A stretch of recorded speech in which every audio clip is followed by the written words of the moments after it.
Hi guys, Brain here, and welcome to another commentary video. Today, I wanted to talk about my least favorite thing about playing Killer in the year of our Lord 2022, in this version of the game and its recent patches. What do I hate the most about playing the role that I play the most?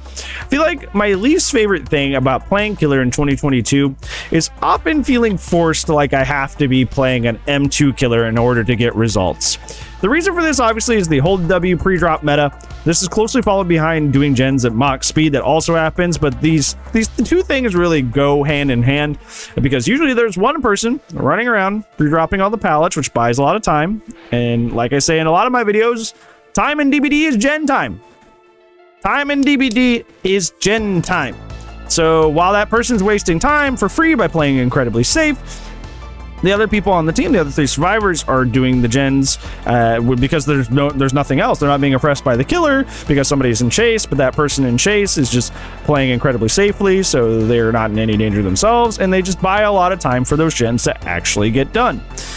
So, like, if you're in this situation, and you're playing somebody like Sadako, or like Ghostface, for example, like, what do you do when a survivor decides to play super safe? Well, the answer would be to leave them. Go chase somebody else who is, you know, not as pre-dropping, not as safe of a player.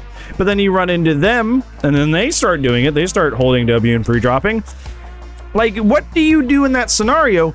And so often I come to this, like, point where I'm like, wow, like, there was literally nothing I could have done in that situation better besides run better perks or, like I said, play a better killer, play an M2 killer, play a character that should have had the ability to circumvent loops in some way. Now, I will say that at the very least with this mid-chapter coming up, the mid-chapter that's going to come through, there's going to be partial built-in Stabiffle, partial built-in Brutal, and they're lessening the speed burst after you hit someone. So this is going to help mitigate some of the problems with the hold W, the shift W pre-drop meta. However, the issue will still stand. It'll help a little bit, but I don't feel like it's going to do away with that meta, with that playstyle. So I feel like for the most part, we're still going to be in this issue of like, you should have just played a different killer. And I hate that feeling. I hate that feeling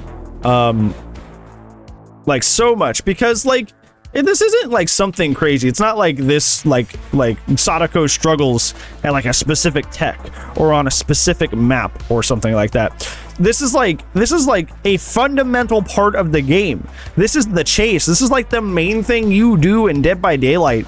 And she struggles just because she happens to be an M1 killer.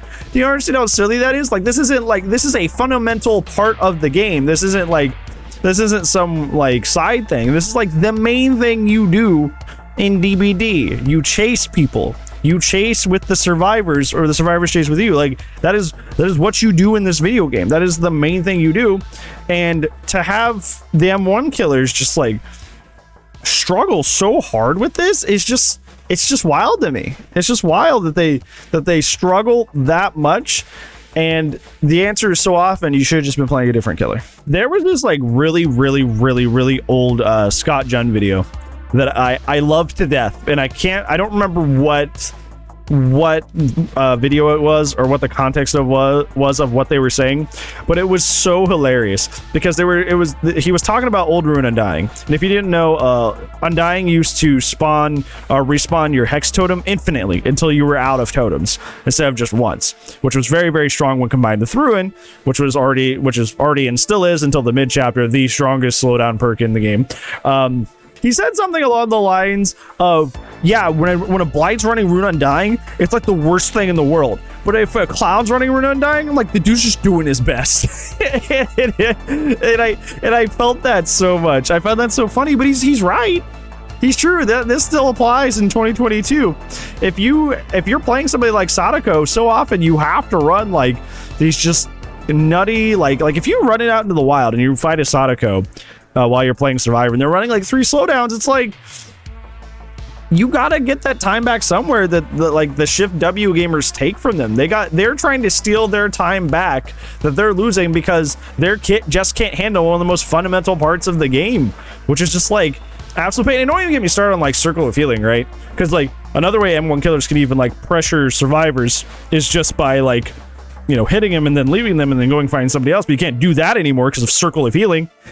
So like, and now it's going to be like even weirder because Pharmacy will just get you a re-med kit, whatever, which is the fastest healing med kit for self-care in the game. Like it's just so, like, I hate how much this game kind of funnels you into playing an M2 killer to try and circumvent so many of like the basic aspects of the game. It just seems like that shouldn't be that way, that you, like, the answer shouldn't be just play an M2 killer, you dork. Like, that doesn't seem right to me, and I feel like that's still a mostly true statement in 2022, is like a lot of the ways you could just play an M2 killer and circumvent all these problems, but if you're playing an M1 killer, you're just like suffering a lot.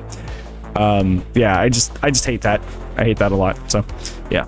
So do you feel like you were being forced to play an M2 killer a lot when you play killer in DBD, or do you think you still get a lot of value and pressure out of just playing an M1 killer and I'm just kind of like, I don't know, over exaggerating and worrying too much? Let me know down in the comments below.